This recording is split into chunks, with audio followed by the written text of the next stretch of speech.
What'd you first start with? Okay, so this is like a great story because I remember hearing in biology class this guy in front of me talking about ecstasy, and I was like, "Oh, how do I get some of that?" And I had never done any drugs or anything, and anyways, I got the courage to ask him if I could buy ecstasy from him, and I got like 15 pills of ecstasy the first time. And Mm. my oldest brother, who is also an addict, he he was dating someone at the time, and I told her, and she was like, "Well, you should take it with me so you're in a safe environment." And so I took ecstasy for the first time ever, and I That was was the like, first thing you did first thing I did before weed or anything? before weed. Did you smoke weed too? After that, she was like, "I want you to." She obviously the influence of my brother, definitely also. It definitely was really impactful in not only my addiction but also my art career. Mhm. So we'll talk about that a little bit later. But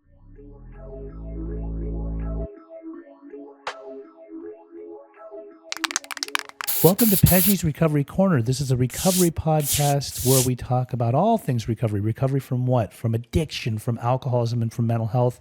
I love the guest that I have on today. Welcome to the corner. thank you for having me. This is Joanna Shoop. She has been a friend for quite some time. She's also been in recovery for quite some time. I think she had a little slippy poo back in the day, but she came back and she came back strong. I get excited sometimes when I have certain guests on. You're one of them, definitely, because you're not just a colorful person on the outside, but on the inside too. Just an amazing human being. You have a hell of a history as far as using and drinking, and now you've become well accomplished in your lifestyle and your respective field and just who you are as a human being. So I want to kind of just interview you a little bit and talk about your past and Let's get also what happened and how it all turned out. So Joanna, tell me a little bit about yourself. Where you from? Where you were raised and all that? Born? Okay, let's go. I'm from Laguna Hills, born and raised in Laguna Hills, California. California. Yes. I'm a local of Orange County. Yeah, I mean, I don't know really where to start. I come from a big family. I come from a good family. Big family as in like lots of siblings? I'm a triplet. You're a triplet. Yeah. So, I think that was that was a big, that was very I can't think right now. Controversial? No, it was just like it contributed to like where my life went. The fact that there were so many kids in the family, and my parents had so much on their hands. Out of the triplets, it was boys, girls, all girls, or 2 girls and a boy, and I have 2 older brothers as well. okay. Yeah, one of them is us. So one of us. Yeah, one of us. What if Not God? us.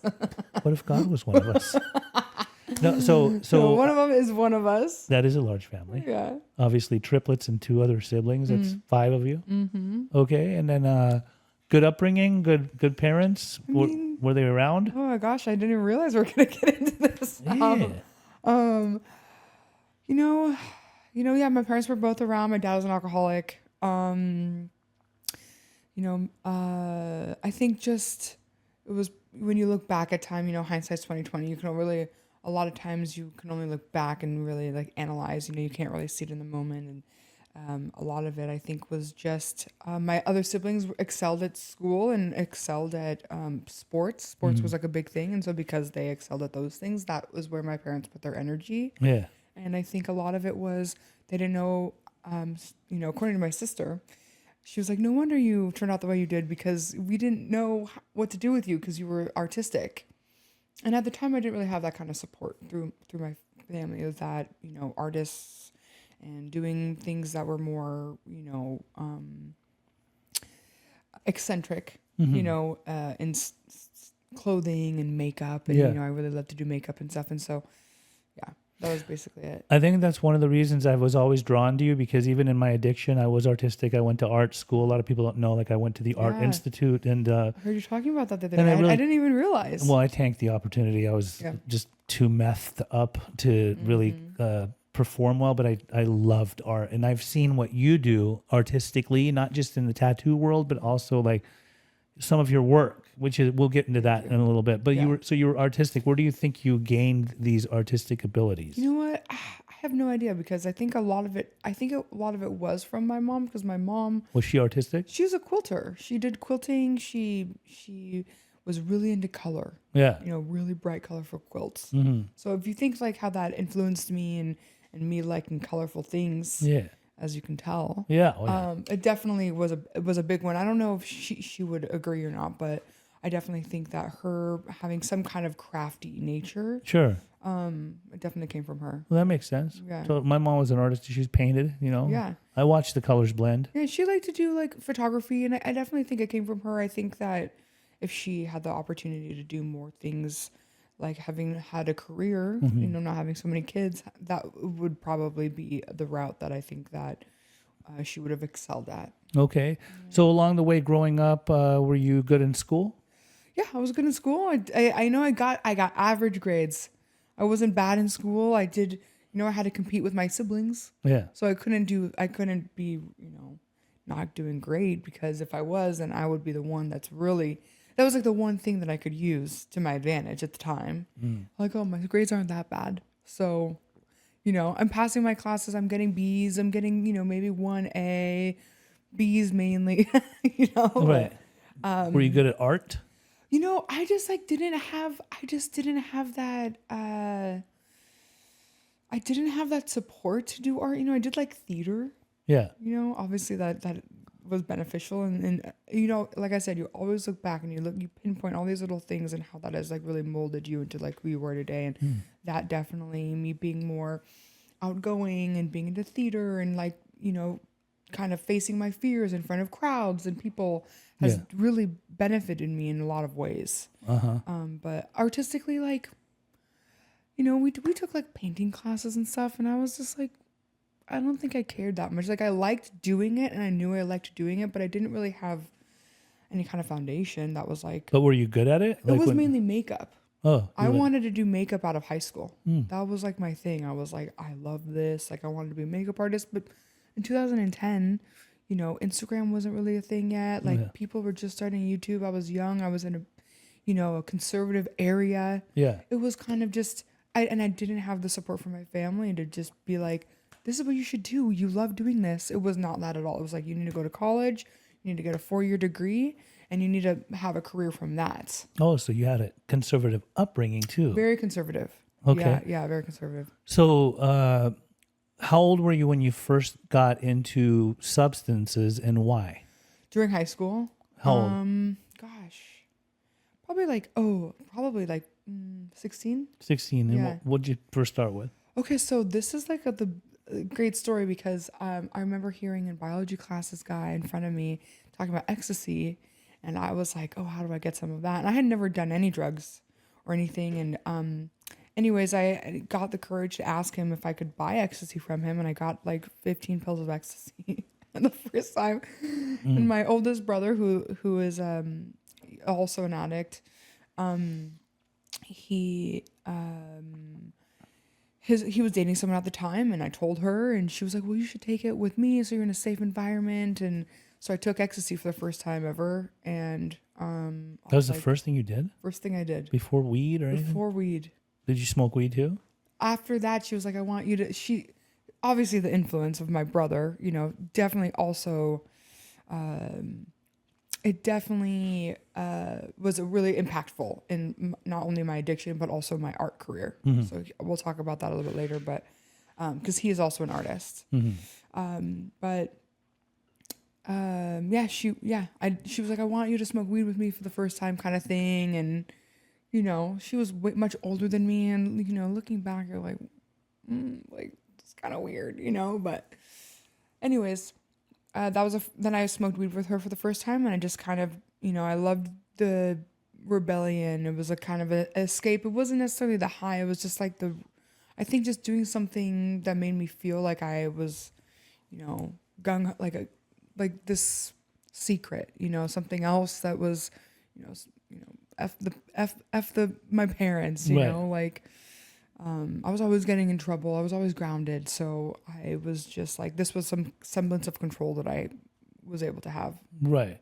So how did life go on? Did you just continue to keep getting into stuff? I mean, I know you've gotten then I started selling ecstasy. Oh, wow. And that's then what led me into meth, because so I started selling ecstasy in high school. And that was a great way of making money. Yeah. And that would support, and then I would take ecstasy with all my friends, and we would take ecstasy and go to our park. And it was definitely like an interesting thing, because I felt like I had all this power in a way. It was a very powerful thing. Yeah. And then, of course my siblings found out, because it was a small school, and, I didn't stop doing it because I got in trouble, but eventually that led me to like selling to people that smoked meth. And then I had a crush on a guy, and he, I was selling ecstasy to him like late at night, and they were all smoking meth in a garage and a light bulb. Yeah. And which is crazy, because that was the only time I ever smoked meth in a light bulb. Like, I don't know. Just that time? That was the only time. And like, here we went doing meth in various ways, and then So me crazy. personally, and then later on, like using a pipe. But like when we got desperate and we're in a hotel room and didn't have a pipe, we resorted to light bulbs. Here you did it True. only one time. Yeah, I know, right? Well, I guess I always had pipes. You know what I mean? Right. After that, I was like, I know when the smoke shop closes, if I need it. Yeah. Yeah. But besides the point, I had a crush on this guy, and they were like, it was it was definitely peer pressure. But I had already said no, like I'm not interested. And then they were like, no. And that's happened before to me too, where I was just like, it's not that big of a deal. Like, I'll just do it. And then I loved it. And then, and then I wanted to keep doing it more. And at the time that person wasn't the person that was like the connection. Yeah. So, he ended up burning me, still, not paying me for the ecstasy. So I cut that guy off, and, maybe a month later, or a few weeks, I have no idea, met with a friend I think I was like selling her weed. I've sold weed too. And, I met with her, and she was with someone, and he was talking all fast. And I was like, do you, and then that was it. And then he then opened up the doors for me to like meet other people, and, continue that, smoking meth, and, having more access to it, but at the time I was kind of sheltered, like in this, I didn't really know anyone, Yeah. and I didn't want to ask people, because I was like, this is like not, the people I was around weren't smoking meth, so how am I going to find it? Right. Yeah. So it was kind of like that.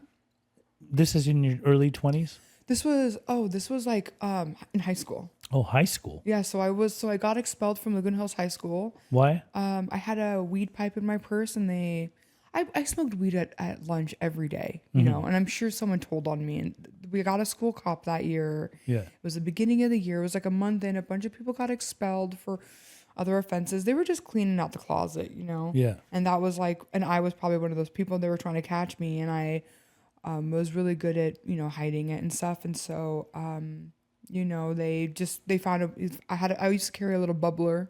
Yeah. I loved having a little bubbler. So Yeah. that was like my thing. And so I had a bubbler, and they caught me with the bubbler. So they expelled me for that. And then I went to Mission for a year. And during that year is, I don't remember, I lost my train of thought, but that's when I really got into it. Like, because I don't think I was smoking meth really that much and then at Mission, I was like in the, I don't know if I'm allowed to say this, but like I was in like the office smoking meth in like the health office, because I knew like the ins and outs, because when I got expelled from Laguna, when you're a junior, you do like an aiding position. And so my aiding position was in the library at Laguna, but then I don't know if this was God's plan, but my position became at Mission was in the front office, writing people's truancy notes and stuff. Oh, wow. So I got to be like front row, like one of the best aiding jobs that they have. Right. So then that really provided me the opportunity to just write all my own notes, skip school whenever I wanted. I knew the ins and outs of the health lady. The health lady, we had a health lady that that was like a fill-in. Yeah. So all of a sudden the health lady went MIA. They had a fill-in, this old lady. She would let people call their parents to dial their own phone number. So I was like, I'm just going to dial my friend's phone number and tell my friend, just say you're my mom, and how is she going to know? And Right. so then I would skip school, start taking acid. I mean, it was just like, that year was awesome. I did great in school still. I loved at school, and yeah, dude, I was just on a good one. Well, damn, sounds like it. Did you finish school on time? Yeah, I finished school. Everything was great. Yeah, it wasn't that like I didn't. It was almost like I didn't. There was I could perceive like the needs of like all my classes and things. So I just was getting stuff done on time, and it didn't matter. I wasn't like late with assignments, none of that stuff. I got everything done that I needed to get done. And I mean, I probably used the fact that I was on meth the whole time. Yeah. But after that, it was just like, after that year, I never stopped. So it was like maybe 17. And then I didn't stop till I was, and I wanted to many times, you know, but that was. Why did you want to quit? Well, gosh, Sometimes, many times. most of the time, it wasn't, you know, for many years. But the reason why I really liked it at the time was because I was really bullied and stuff for my weight when I was younger. And so my mom and kids and all these things and it helped me lose weight. And it was like my weight was always a big issue. You That's know? why I did meth in the first place. I got off of steroids out of high school. No way. Yeah, oh yeah. You don't usually hear about. Steroids? I mean, I had major body dysmorphia. Yeah. I thought that if I did steroids, it was going to enhance my physique Yeah. and make it look like if people like my outsides, then it'll make my insides feel better. But 100%. I'd get off of steroids and start doing meth to slim down because I'd eat like a pig because I'd be smoking weed so much. Oh my God. Yeah. Same. So, okay. So, yeah, I mean, I understand definitely. I saw a lot of people in town that were doing meth to lose weight, the girls. Yeah. I was like, how'd you just get so skinny Yeah, all of a that's sudden? what They're they like, all well, we say. did meth. I didn't tell them that. Oh, no, they People told would me. ask me. Yeah. I had a job, you know, I worked. Yeah. They were like, how, you know, the manager would be like, how did you lose all this weight? I was like, just eating healthy and exercise. Sure. Sure. Oh, 100%. I wasn't going to, you know, tell my, but anyways, yeah, that's, So meth was a lifestyle for you in your 20s?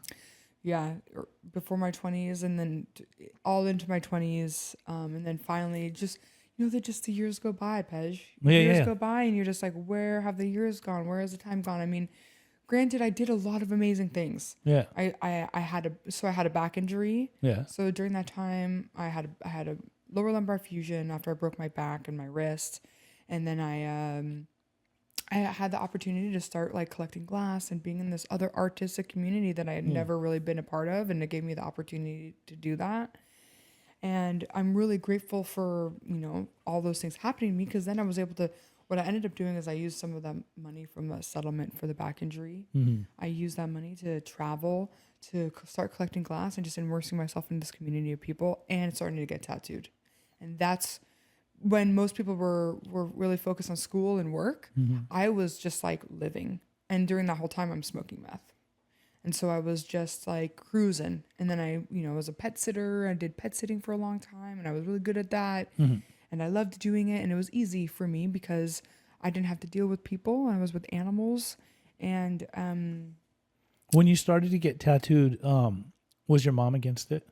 oh yeah, she made me get my first tattoo removed when I was 15. And where was your first tattoo? So my first tattoo was on my wrist. And who did it for you? So my brother's girlfriend, the same girlfriend, she took me to get my first tattoo at a local shop off of El Toro. And they did it for a 15-year-old? They didn't ask about the. Really? Yeah. I mean, back then. When I went when I was 17, I got asked, but that was in Newport. She knew the guy. No, yeah. You know what I mean? I think it was just. 15. Yeah. So once you came home and mom saw the tattoo, she's like, we're getting rid of that?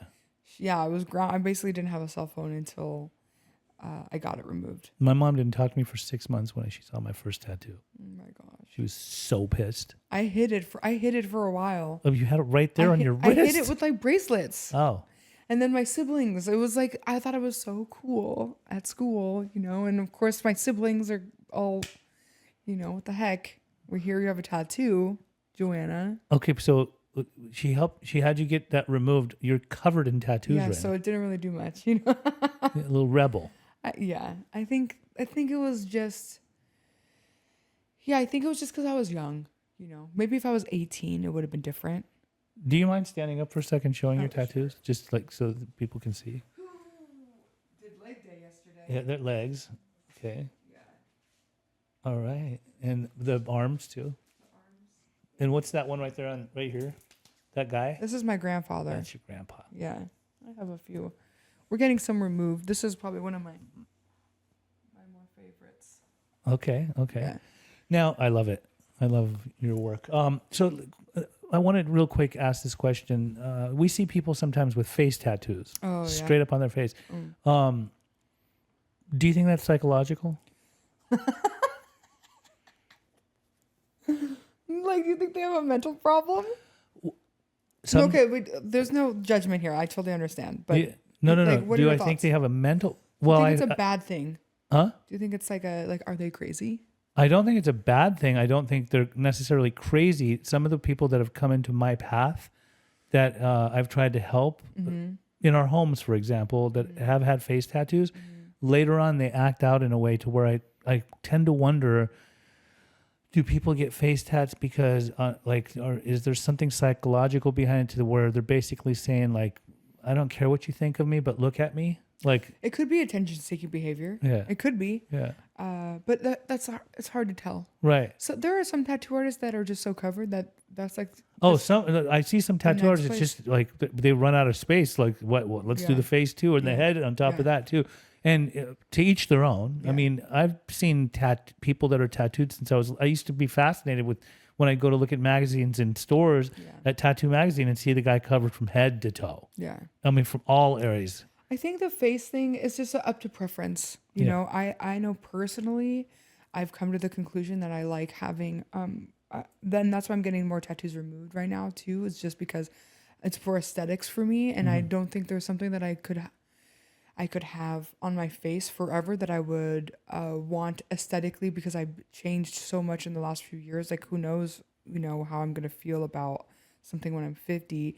Not saying I don't love the tattoos that I have now, but I just think that I am running out of room, and I want more space to do things with artists that I come across now that Yeah. would be meaningful to me in my sobriety. A lot of my tattoos I did get when I was getting high, and a lot of them have deep meaning, and some of them don't, and a lot of them have like a more negative, pessimistic meaning towards them, which I don't feel that way anymore. Are those the ones you're getting removed?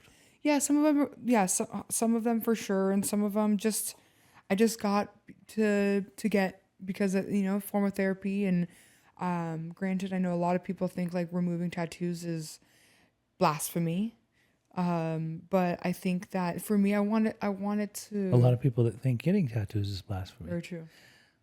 No, But so I want to want it ask for you, aesthetics. so as you throughout your 20s, when was the first time that using became a problem for you to even seek sobriety? Well, I have multiple DUIs. Okay. So DUIs, driving under the influence of what? Alcohol.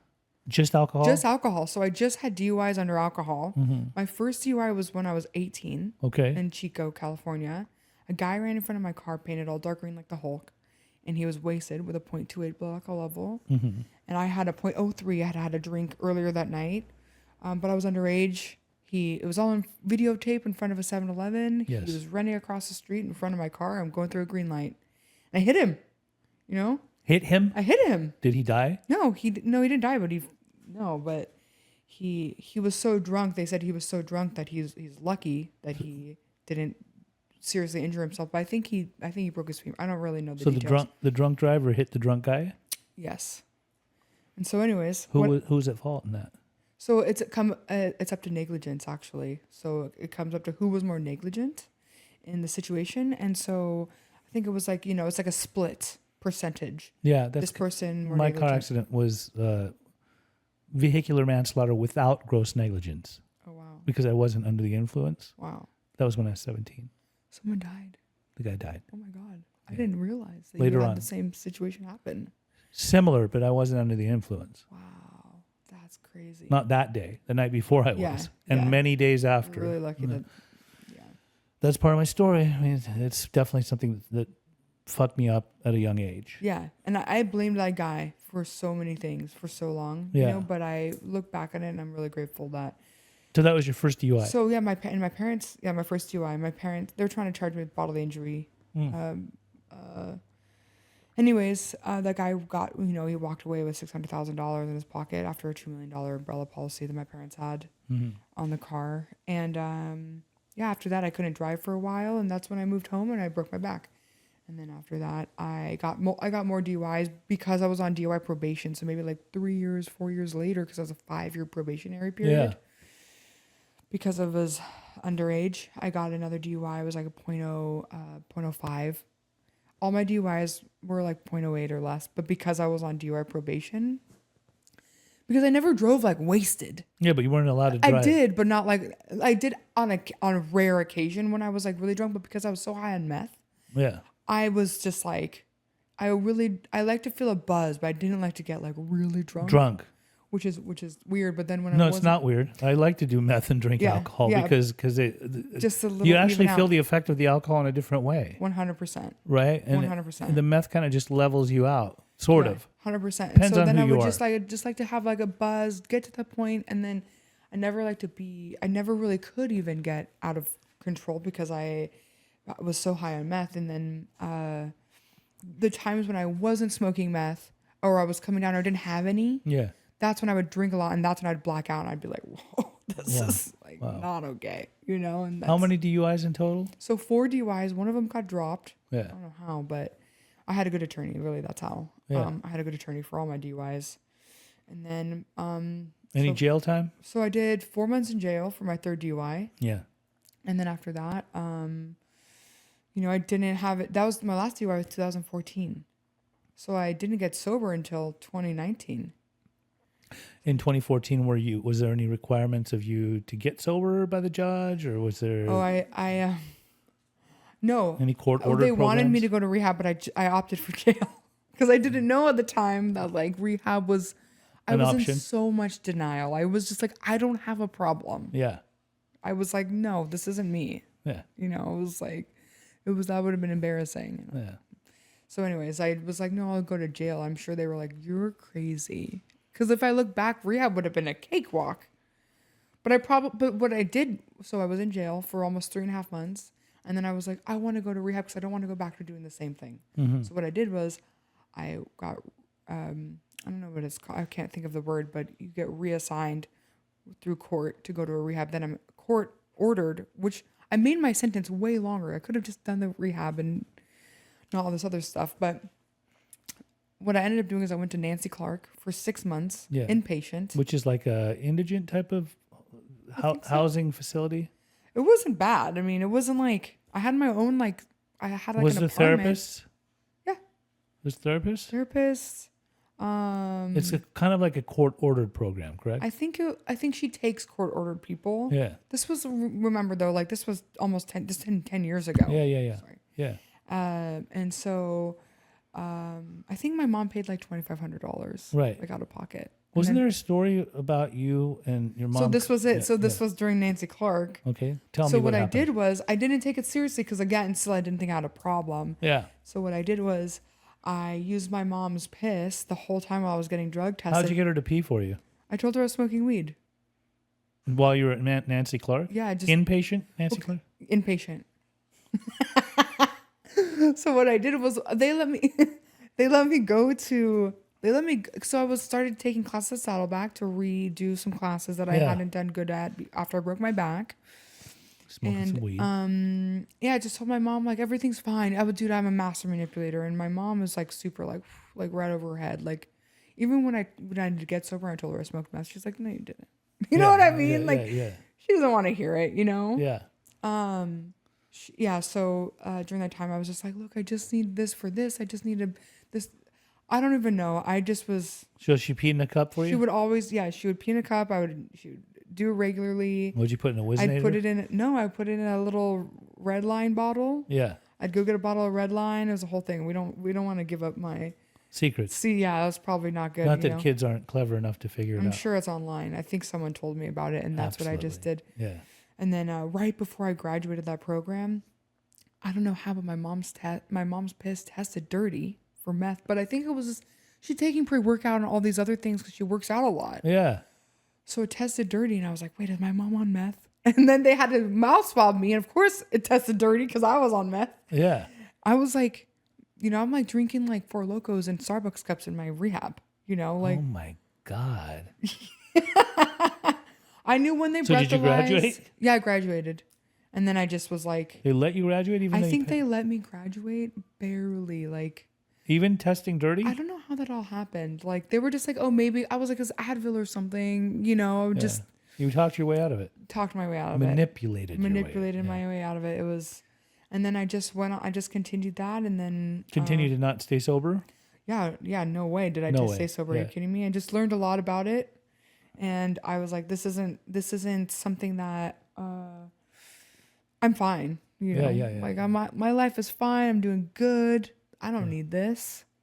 You know, but prior to that, I like smoked meth. I worked at the bank. Right. You know, I worked at a bank for a year while smoking meth the whole time. Mm-hmm. Go home on my lunch break, just toke up as long as I could. And then, Yeah. you know, I was very like, I'm fine. I can get good jobs. Yeah. You know, I don't have a problem. I just like to smoke meth. I was a little not thinking. Now, I met you, the first time I met you, you were, I think, in your mid-20s and you were in recovery. Yeah. I used to think like, there's the cute girl with the tattoos that's always really nice and friendly. Why'd you get sober that time? Okay. So when I came into the rooms, what happened was things got worse, Yeah. as they usually do. Yeah. Very slow progress. You know, you think like, I didn't do that before. I never done that before. I never done that. So I'm fine. Really, that's what happened to me. And I did a geographic. I moved. I lived with my grandparents for a little while. During that time, I was like, I'm going to get away from Orange County. Everything's going to be great. Yeah. What ended up happening was things got much worse. I secluded myself. I didn't know anyone. And then I started looking for drugs online on Craigslist. And I met a guy. Yeah. And he told me he bought and sold motorcycles. And come to find out, he steals motorcycles. But I didn't know at the time. I didn't find out really until he had talked me into getting a storage unit for my things. And I went out of town and he came back and my lock had been cut off, the storage unit. Yeah. And it was filled with motorcycles. And I was like, this guy is a drug addict. Yeah. Like, how is he getting these motorcycles? And then I was like, what do I do? Call the cops? Beat him? If you can't beat him, join him. Yeah. That's basically what I thought. understand. And so then I started stealing motorcycles with this guy that I liked, you know what I mean? And it was so dumb. He called me the rich Westlake girl. Like he stole from me. He stole stuff from my grandparents. It was really like You were living in Westlake, I was in Westlake Village. LA. And I thought that if I kept him around, I could get my things back. He sold like some really expensive things. Sold my grandma's wedding ring. Like, Damn. it was, yeah. And then my grandpa, and I was so confused how it all happened. I was so confused. And then my grandpa thought I sold the ring, and I thought my mom had come to take the ring and wasn't telling anyone because she wanted to keep it from my aunt. And so it was like this whole thing. I was like, there's no way this guy stole this. And when you look back at it, I'm like, wait, there was this opportunity. You know, I look back and I take responsibility of my actions, and what my responsibility was I had this guy in my grandparents' house. Yeah. You know, and I trusted the wrong people, you know, and what hurt the most was that it ruined my grandpa's trust. He thought I took stuff which at the time, like, I had taken like money from my mom at times, but I never like took jewelry or valuables. I never was like, I value sentimental things already myself. So to take sentimental You weren't going to things, be that low, even in your addiction. that's just kind of how I was. Yeah. I never really took sentimental things because I had a lot of sentimental things. Yeah. And it wasn't like worth it. And I didn't really know, like, you go to the pond. I don't know, you know, it's just, like, I didn't like that. Yeah. The conservative side of me comes out. Sure. But yeah, back to the story. So anyways, I got arrested, for chop shop operation. And then I was offered a 3-month outpatient rehab. I could do that for all the stuff in Ventura County. Yeah. And what I did was I went to a rehab called Pillars in Costa Mesa. And that's when I first met you. When I started going, I was like, I'm going to take this seriously because this is like, this is before that I had just DUIs. I didn't even have like drug charges or drug offenses besides alcohol. Yeah. And I thought it wasn't that big of a deal. And, after getting arrested for that, I was like, this is much more serious. Now I can't get jobs. Yes. Like that I used to be able to get. Now I can't now, like, whoa, like this is much more serious. If I wanted to go to trial for that, it would have cost $20,000. The attorney was like, well, they don't have a lot of proof to charge you, but you have to go to trial. And if you do that, it's going to cost $20,000. And I was like, you know, just, I'm tired of having my mom. But how long did you stay sober? So I stayed sober for, during that time, maybe like, so what happened was I got drunk during that 3-month period of time. I got drunk one time and I didn't really talk to people about it because I didn't think it was that big of a deal. Yeah. I got drunk with this guy that I knew in LA. And I just was like, oh gosh, like I can't be doing that. And then, but I did want to take it seriously. I didn't tell anyone. I had a sponsor at the time. Yeah. Didn't tell her, didn't tell anyone. And then, so it was only maybe a month. And then I drank, and then maybe another month, Yeah. and then what happened was I was house sitting for a lady in Laguna Beach that I met on housesitter.com. Yeah. Some, just beautiful blonde lady, and her 13-year-old's in the house, and I'm going to be taking her to her like lessons, and I'm sober at the time, and I'm working a program, and I'm, doing the whole thing. I'm in outpatient program. Yeah. And what happened was, I had broken my vape. She had a vape on her counter in her room. I'm not kidding you. This happened. And I hit her vape, and I was like, that tastes like meth. And I was like, yeah. I was like, there's no way. It must be old vape juice. So I hit it one more time. And during that time, it was like one of those vapes that one of those strong vapes that you hit. And I was like, there's no way. And I've been talking to someone at the time. So we'd been staying up late talking. So I just didn't think of it. I literally just right out of my head. And not until I pulled up to my outpatient program the next day, I hit it twice. I remember specifically being like, oh, that tastes like shit. And maybe that is meth. And I don't know. And I was in denial too. Because if I look back at it, I would have used my mom's piss again. Yeah. 100%. Because I know that works flawlessly. Yeah. But... unless she's doing like a workout stuff. Yeah, so you never know then. Yeah. But still, I had other. If I really wanted to, and I wanted to pass a test, I would have done that. Yes. But so what I did was I pulled up to the rehab, and I was like, it's fine. There's no way that was meth. Yeah. There's no way this lady in Laguna Beach has meth in her vape. Like, there's no way. I was in so much denial. Tested dirty for meth. 100%. Got kicked out of the rehab. They were like, you should go to Detox. And I was like, I am taking care of this lady's house. And like legally, I kind of have to be there, I think, right? Like what I did was I didn't call my sponsor. I didn't, I just decided to go finish the rest of the vape.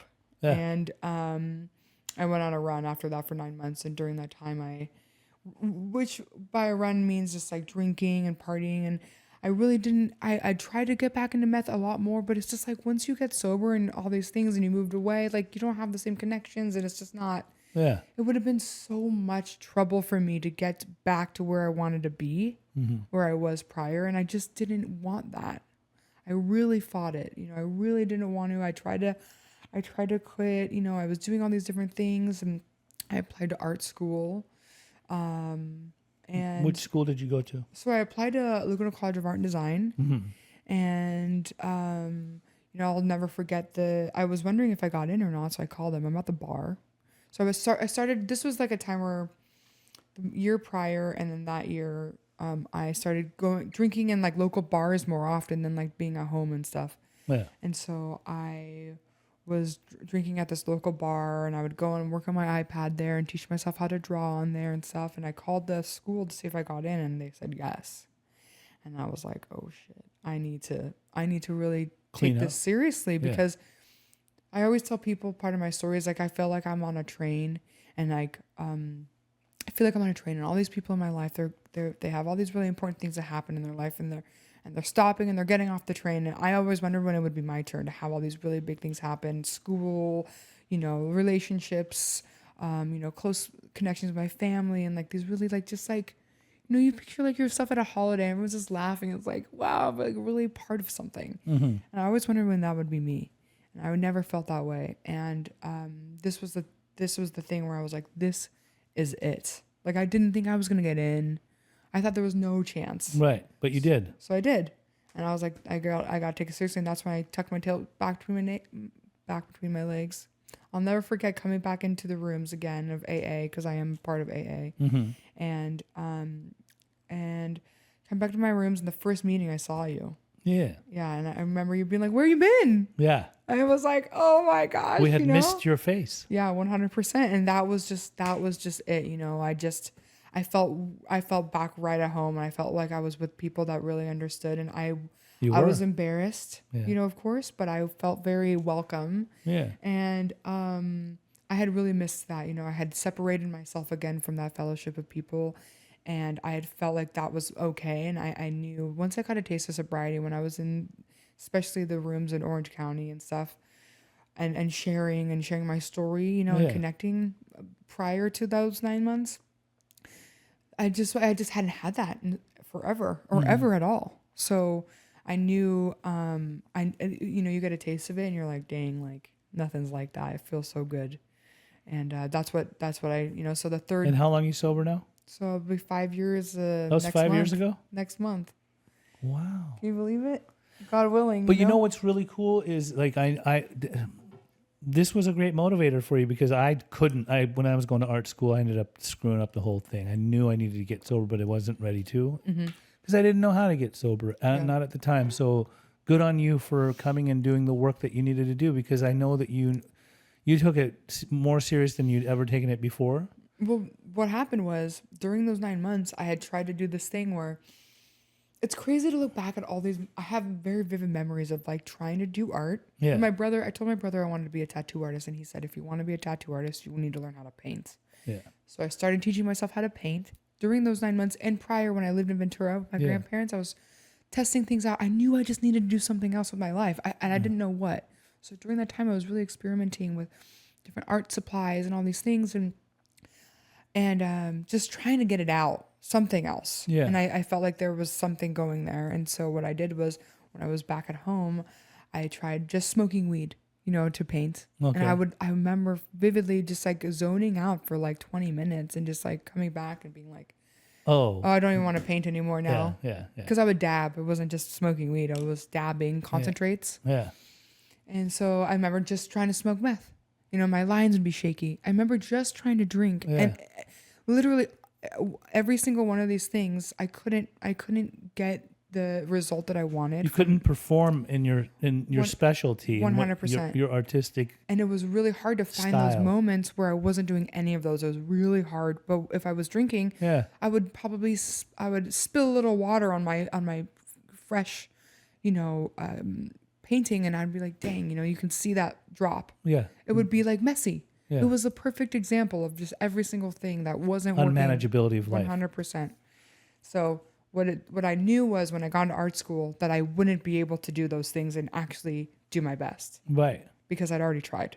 So did you go through art school totally sober? 100%. And did you achieve and finish? I mean, I think during what I was doing a lot of the time is I'm trying to catch up for lost time, you know, because I started school a bit later in life. And during that time, I did art school for a year. And after my first year, I got my tattoo apprenticeship because I really wanted to just get going. Yeah. I don't want to wait 3 more years to start an apprenticeship that who knows how long it's going to be, a year, 2 years. It's like another, 7 years. Can you imagine 5, 6 years? So I was like, let's just do this all at once. So during art school, I really was like, both of these are important, but it's hard to do both of those things fully. Yeah. And so I knew that I was taking away from my art, that what I was learning, but for a benefit, right? So I learned everything that I possibly could, and I didn't have as much practice and experience because my other time was really invested in my apprenticeship. And looking back, I'm totally fine with that because I know that no matter what, I have a lot more to learn in both. Is your apprenticeship done? So I'm done with my apprenticeship. I finished it September of 2023. Okay, so now you're an official tattoo artist. Been an official tattoo artist for about a year and a half. And where do you tattoo at? So I'm at Cast of Crowns Art Collective in Laguna Beach. She did my tattoo right here, this Prince tattoo. I did. Cast of Crowns, and that's your spot. I love it there. You love it there? Yeah, it's amazing. And then you have a TikTok presence. I did TikTok during school a lot, because... Not as much anymore? What's your TikTok name? Baby Cherry Pie. Baby Cherry Pie. Okay. It's a little cringy, I look back and I was like, what was I thinking? But my TikTok had to walk so my Reels and my Instagram could run. Yeah. And I really believe that because as soon as I started making Reels, it took off.